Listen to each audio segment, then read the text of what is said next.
ಇಂಧನ ಇಲಾಖೆ ಪ್ರಗತಿ ಪರಿಶೀಲನಾ ಸಭೆ ನಡೆಸಿದ್ದಾರೆ ಸಿಎಂ ಡಿಕೆ ಶಿವಕುಮಾರ್.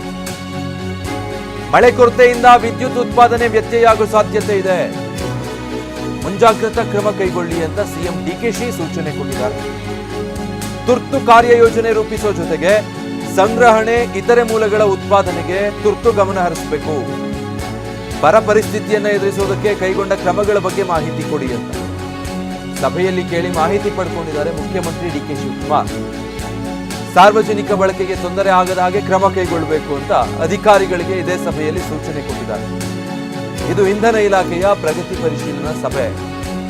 ಮುಂಗಾರು ಮಳೆ ಕೊರತೆ ಆಗಿರೋದು ರಾಜ್ಯಾದ್ಯಂತ ಗಮನಕ್ಕಿದೆ. ಹೀಗಾಗಿ ವಿದ್ಯುತ್ ಉತ್ಪಾದನೆ ಕೂಡ ವ್ಯತ್ಯಯ ಆಗುತ್ತೆ, ವಿದ್ಯುತ್ ಸರಬರಾಜಿನಲ್ಲೂ ವ್ಯತ್ಯಯ ಆಗುತ್ತೆ. ಇದನ್ನೆಲ್ಲ ಗಮನದಲ್ಲಿಟ್ಕೊಂಡು ಮುಂಜಾಗ್ರತಾ ಕ್ರಮಗಳನ್ನು ಕೈಗೊಳ್ಳಿ ಅಂತ ಸೂಚನೆ ಕೊಟ್ಟಿದ್ದಾರೆ. ಇದಕ್ಕೆ ಯಾವ ರೀತಿ ಕಾರ್ಯಯೋಜನೆ ಬೇಕು, ತುರ್ತಾಗಿ ಆ ಬಗ್ಗೆ ಒಂದು ಯೋಜನೆ ರೂಪಿಸ್ಕೊಳ್ಳಿ. ಜೊತೆಗೆ ಅದಕ್ಕೆ ಬೇಕಾಗಿರುವಂಥ ಮುನ್ನೆಚ್ಚರಿಕಾ ಕ್ರಮಗಳು, ಜೊತೆಗೆ ಪ್ರಿಪ್ರೇಷನ್ಗಳು ಈಗಲಿಂದನೇ ಶುರು ಮಾಡಿ. ಇತರೆ ಮೂಲಗಳ ಉತ್ಪಾದನೆಗೂ ಕೂಡ ಹೆಚ್ಚು ಗಮನ ಹರಿಸಬೇಕು. ಬೇರೆ ಮೂಲಗಳಿಂದ ಹೇಗೆ ವಿದ್ಯುತ್ತನ್ನು ಉತ್ಪಾದಿಸಬಹುದು, ಕ್ರೋಢೀಕರಿಸಬಹುದು, ಸಮಸ್ಯೆ ಆಗದ ಹಾಗೆ ಆದಷ್ಟು ಈ ಪರಿಸ್ಥಿತಿಯನ್ನು ನಿಭಾಯಿಸಬೇಕು.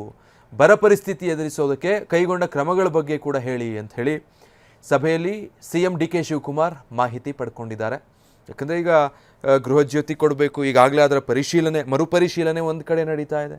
ರಾಜ್ಯದಲ್ಲಿ ನೋಡಿದ್ರೆ ಮಳೆಯಾಗಿಲ್ಲ, ಇದರ ಮಧ್ಯೆ ವಿದ್ಯುತ್ ಉತ್ಪಾದನೆಯಲ್ಲಿ ವ್ಯತ್ಯಯ ಉಂಟಾಗಬಹುದು. ಮುಂಬರುವಂಥ ದಿನಗಳಲ್ಲಿ ಯಾವ ಪರಿಸ್ಥಿತಿ ಬರಬಹುದು, ಏನು ಪರಿಸ್ಥಿತಿ ನಿರ್ಮಾಣ ಆಗಬಹುದು, ಅದನ್ನು ಈಗಿಂದನೇ ಒಂದು ಯೋಜನೆ ರೂಪಿಸ್ಕೊಂಡು ಯಾವ ರೀತಿ ನಿಭಾಯಿಸಬೇಕು, ಈ ವಿಚಾರಗಳಿಗೆ ಸಂಬಂಧಪಟ್ಟ ಹಾಗೆ ಇವತ್ತಿನ ಈ ಪ್ರಗತಿ ಪರಿಶೀಲನಾ ಸಭೆಯಲ್ಲಿ ಅಧಿಕಾರಿಗಳಿಗೆ ಸೂಚನೆ ಕೊಟ್ಟಿದ್ದಾರೆ. ಅಷ್ಟೇ ಅಲ್ಲ, ಬರ ಪರಿಸ್ಥಿತಿಗೆ ಸಂಬಂಧಪಟ್ಟ ಹಾಗೆ ಅಧಿಕಾರಿಗಳಿಂದ ಮಾಹಿತಿಯನ್ನು ಪಡ್ಕೊಂಡಿದ್ದಾರೆ.